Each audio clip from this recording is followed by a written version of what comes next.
Trending star Khesari Lal Yadav की एक gym वाली वीडियो जो आकांक्षा पुरी के साथ में चोली के हुक में लटक जावा, ये सॉन्ग वाली वीडियो जो इंस्टाग्राम से पोस्ट किया गया था और बहुत ही ज़्यादा ट्रेंडिंग में हुआ था, जिसके वजह से अभी तक मतलब 2 मंथ हो गया खेसारी भाई को ट्रोल करना भी लोग बंद नहीं किया है। हमें नमस्कार दोस्तों, राधे राधे। आई होप आप सब लोग अच्छे होंगे, मस्त होंगे, स्वस्थ होंगे। सब मतलब कुछ ना कुछ हर रोज इंटरव्यू में लोग बताते रहते हैं। वैसे इस रील के बारे में मनीष कश्यप ने खूब रेला है सबको। वैसे आप चैनल पे नए हैं तो चैनल को एक प्यारा सा लाइक करके चैनल को सब्सक्राइब जरूर कर लीजिए। उस वीडियो के देखने के बाद सब सिर्फ और सिर्फ सबका नज़र सिर्फ और सिर्फ खेसारी लाल यादव के ऊपर था। और इस वीडियो में जो आकांक्षा पुरी है उसका तो नाम कभी एक बार भी किसी ने भी नहीं लिया कि आखिर उसमें 2 लोग हैं तो दोनों के नाम लिया जाए, लेकिन नहीं, सबको सिर्फ खेसारी लाल यादव ही देखना है, क्योंकि अब उनका नाम लेके अपना जो व्यूज़ कमाना रहता है, अपना नाम और पहचान बना रहता है।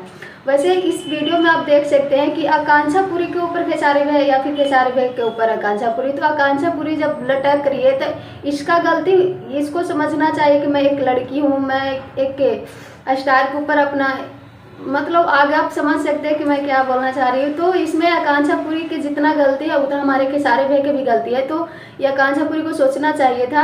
वैसे हमारे खेसारी भाई के जितने भी विरोधी हैं ना, सबको बहुत ही बढ़िया से रेल दिए मनीष कश्यप, क्योंकि मनीष कश्यप के और खेसारी भाई के ना एक बहुत ही प्यारा सा दोस्ती है, दोनों बहुत ही अच्छे मित्र हैं।